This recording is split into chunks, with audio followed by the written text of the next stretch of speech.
E já que a gente foi pro assunto, pro jogo do dia, essa finalíssima, né? Barcelona e Real Madrid, jogo de 7 gols.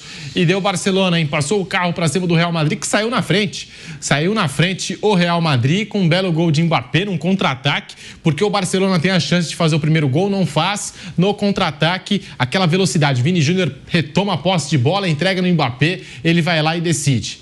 Pra mim, craque. Também outro grande jogador dessa geração. E lá no começo da trajetória dele pelo Real Madrid, e ainda está no começo, mas nos primeiros jogos não estava se encaixando, não estava muito bem, e teve gente que duvidou da capacidade dele. Mas não dá para duvidar da capacidade de decidir de um jogador como o Kylian Mbappé. Aí o Barcelona cresceu de vez, o jogo estava lá e cá. Barcelona foi gostando do jogo, virou a partida, 5 para o Barcelona, 2 para o Real Madrid, baita atuação do Lamine Yamal, baita atuação do Rafinha, mais uma, 2 gols na conta do Rafinha. E eu estava conversando com você aqui, Piperno, em off, é impressionante que quase todo jogo do Barcelona, o Rafinha aparece na área livre, em condições de cabecear para o gol. Foi assim que ele fez um dos gols dele e ainda teve chance de fazer outro, só que o Courtois, no reflexo, pegou a bola. Impressionante que vem jogando o Rafinha com o Barcelona essa temporada, Piperno. Então, é impressionante também como a comissão técnica da seleção brasileira muitas vezes tem que assistir mais, né? Porque esses jogadores, o Rafinha, o Vinícius Júnior, o próprio Rodrigo, que hoje não jogou tão bem, mas é um monte lá na Europa. Esses caras, eles não são mais... Aliás, há muito tempo eles não são mais atacantes de posição fixa. Eles são atacantes, eles circulam por todas as posições do ataque. Então, aí às vezes quando vem para cá, um tem que jogar de ponta esquerda, o outro tem que ficar do lado direito paradinho o jogo todo, o outro fica mais central. Não é mais assim. Futebol não é mais assim e não tem que ser. A não ser que, por exemplo, você tenha alguém como o Lewandowski. O Lewandowski nasceu para ser 9, ele é um 9, embora também seja um jogador com outras qualidades, sabe jogar, aliás, esse primeiro gol espetacular que o Yamal fez foi depois de um belo passe que o Lewandowski deu. Mas é muito melhor, inclusive, para qualquer time do mundo, e principalmente para uma seleção, ter esse estoque de versatilidade à frente, né? Tem jogadores que podem cumprir todas as funções de ataque, eles podem sair pelo lado, criando para fazer jogada em profundidade, para fazer cruzamento, para aparecer na área finalizando. E o Rafinha, ele vai se tornando um jogador cada vez melhor, porque ele é cada vez mais isso. E ele encontra agora um técnico que adora armar times com essa vocação. A seleção alemã com o Flick não deu certo. Mas aquele Bayern de Munique, por exemplo, que foi, aliás, o clube que o lançou, né? Foi o Bayern de Munique que na Champions de 2020, aquela da pandemia lá, que acabou sendo disputada em Portugal, né? Fez 8 no Barcelona. Pegou um dia lá e tal, fez 8-2 no Barcelona. Era um time com esse tipo de vocação, de procurar o ataque o tempo todo, fazer muitos gols. Esse Barcelona, nos 2 jogos contra o Real Madrid na atual temporada, fez 9-2. Fez 4-0 outro dia pelo Campeonato Espanhol e 5-2 hoje. Acho que tá bom, né? Quer mais? Flávio Prado, o que falar desse jogaço que foi Barcelona e Real Madrid, 7 gols lá na Arábia Saudita. E vou te trazer um retrospecto até recente, porque a gente teve 2 decisões de Supercopa da Espanha entre Real Madrid e Barcelona. O Real Madrid ganhou uma com direito a hat-trick do Vinícius Júnior, e aí foi passeio mesmo do Real Madrid, e a outra deu o Barcelona. Agora, no desempate, digamos assim, dessas temporadas mais recentes, no tira-teima, deu Barça 5-2, e se o Chesney não é expulso, eu acho que o Barcelona podia ter feito até mais, hein, Flávio? Porque o jogo estava muito aberto e muito propício para esse Barcelona. O legal é que esse tipo de jogo, nós tivemos aqui uma vez isso aconteceu, acho que foi o São Paulo e Palmeiras, foi um jogo super aberto, todo mundo para. Foi São Paulo e Palmeiras mesmo? Palmeiras e Flamengo. Palmeiras e Flamengo, né? Supercopa do Brasil, 4-3 Palmeiras. Que é mais ou menos a mesma coisa. 21 e 23. Só que lá eles aumentaram para poder fazer um torneio na Arábia, para todo mundo ganhar mais dinheiro e tal. Ora, o Barcelona, ele tem vivido momentos complicados. Aliás, o próprio jogo com o Mallorca foi um fuzuê, foi uma confusão. Mas o Barcelona em si, ele está vivendo um problema muito sério. O presidente está com sérios problemas, não conseguiu escrever o Dani Olmo, foi uma confusão, tá complicada a vida do Barcelona. Isso me levava a crer que o Real Madrid tinha um certo favoritismo no jogo.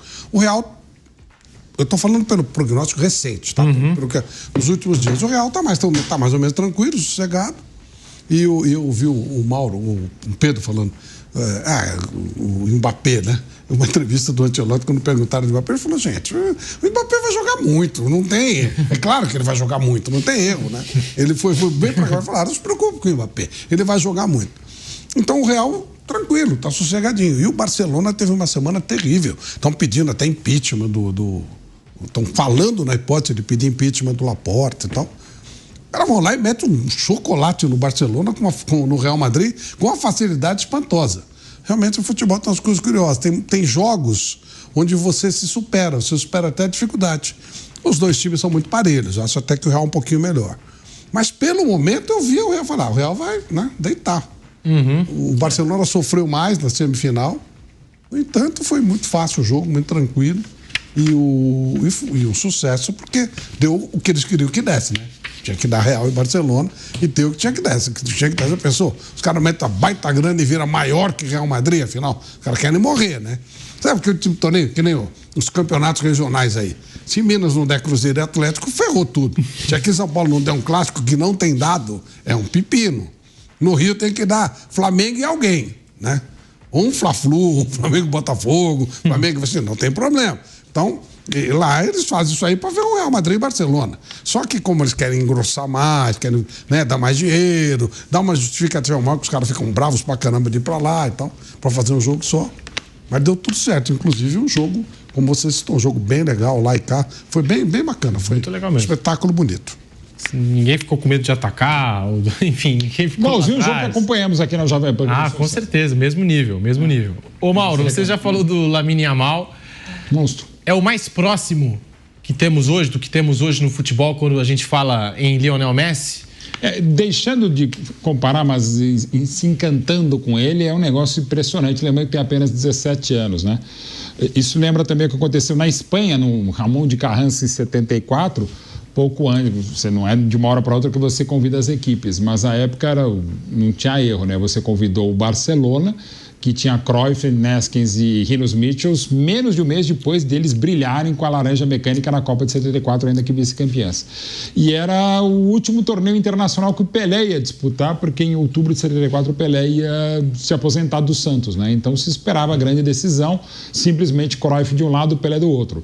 Mas aí o espanhol fez o favor de vencer o Santos do Pelé, e o Palmeiras, da segunda academia do Brandão, fez o favor com o Ademir da Gueda no show de vencer o Barcelona. E a final acabou sendo Palmeiras e Espanhol. O Palmeiras ganhou seu terceiro Ramon de Carranza na época. Nem sempre se consegue fazer o combinado. Mas dessa vez era difícil não dar Real Madrid e Barcelona, mas está muito estranho esse Madrid. Não consegue acertar o pé. A equipe muito desorganizada defensivamente, foi o que aconteceu. O Barça chegou a fazer 5-1, tomou depois o 5-2, um golaço de falta do Rodrigo. Mas, como eu já falei, fiquei babando mesmo aqui pelo Yamal, eu quero de novo destacar o melhor brasileiro na temporada, que é o Rafinha, né? 2 gols, uma assistência, por dentro, por fora, se reinventando mais ou menos aquilo que o Piperno estava falando da movimentação. O Rafinha era um ponta-direita que agora pode ser um 10, pode ser um 9, pode ser um 11, e tem que ser titular absoluto de qualquer seleção que se faça hoje no Brasil, e é um dos melhores jogadores do mundo, não é só o melhor brasileiro no planeta desde que essa temporada 24 e 25 começou no finalzinho de agosto. Hoje é um jogador determinante, é um jogador com cabeça muito boa, preparado, é um jogador muito melhor que acho que o próprio Rafinha imaginava, né? E quando convocado pelo Tite ainda no Leeds, quem é Rafinha tal? Ele tem muitos conceitos do Bielsa. Muito. Ele mesmo fala isso. O Bielsa aprendeu muito. Um jogador taticamente muito inteligente. O Bielsa, por isso ele é louco. Ou você ama ou você odeia. O louco é assim. E ele ama o Bielsa. Como o Leeds ama o Bielsa. Tem nome de rua lá no Marcelo Bielsa. Ele é um negócio impressionante. Então ele assimila. Ele deu uma entrevista falando que ele assimilou muitos conceitos. E melhorou demais mesmo. Assim, o Rafinha é outro jogador, aquele do Leeds passando pelas mãos do Bielsa.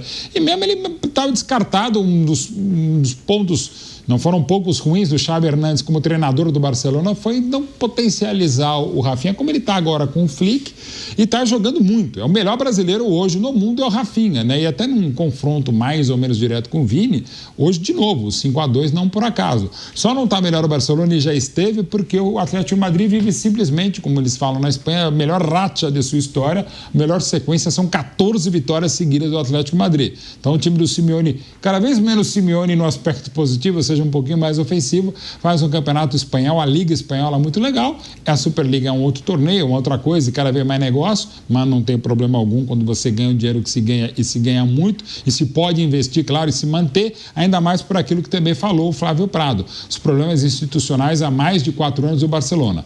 Com a volta em breve do Camp Nou, as dívidas e o buraco vai ser fechado, vai ser equacionado. Finalmente, o Barça vai ter dinheiro para poder investir. Aliás, já tem, mas vai poder ter com a volta, não só do Camp Nou, mas do próprio Museu do Barcelona, o museu mais visitado da da Espanha. Bem legal. É muito legal.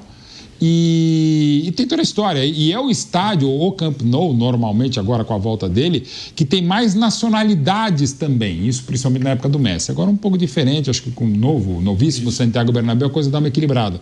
Então o Barcelona perdeu desde a pandemia, por óbvio, e depois das obras de reforma do Camp Nou, muito do dinheiro. Fora outras aberrações de má administração, de má gestão e outras coisas que a gente pode... O Messi saiu por causa disso, né? O Messi não pôde ficar, até porque na Espanha a regra do fair play financeiro é muito séria.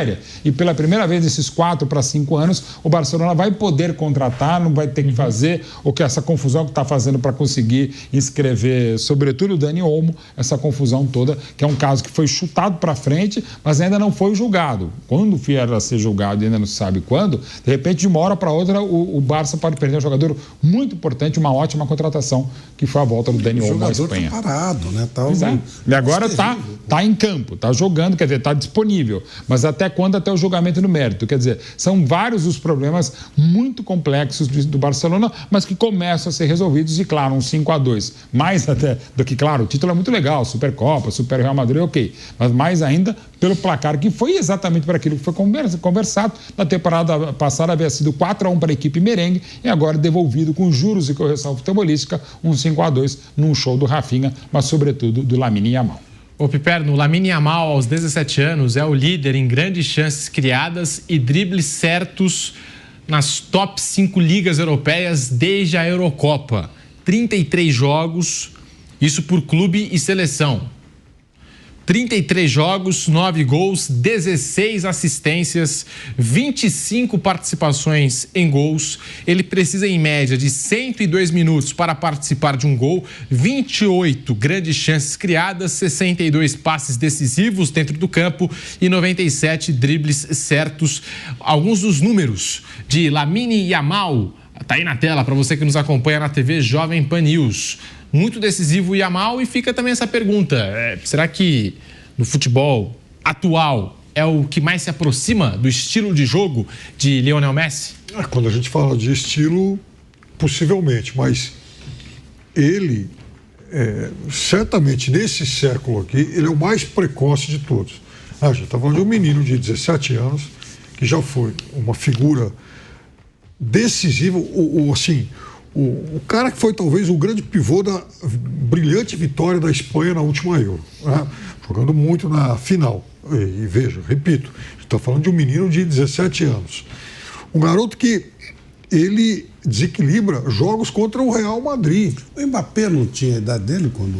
Não, o Mbappé tinha 17 quando ele estoura no Mônaco de 16, 17, só que o Lamine Yamal... Claro, na final ele está com 17 anos, mas na véspera da final da Eurocopa ele tinha 16. Exatamente. Fez aniversário. O Mbappé, ele faz aniversário no finalzinho do ano. Então ele foi campeão mundial com 19, né? E fez 20 no final daquela temporada. Mas você tem razão em relação àquele confronto Manchester City, por exemplo, né? Quando ele elimina o City, né? Com 17 anos. Foi realmente algo fenomenal. E E agora o Yamal, né, pensando em seleção, talvez ele tenha sido o mais precoce de todos. E veja, o que eu fico espantado é que não é só a capacidade técnica e a habilidade, são coisas diferentes e ele reúne essas duas características com muita sobra. Mas, sobretudo, a inteligência para pensar o jogo. Porque, vejam, no gol que o quarto gol, né? É muito gol, né? O quarto gol.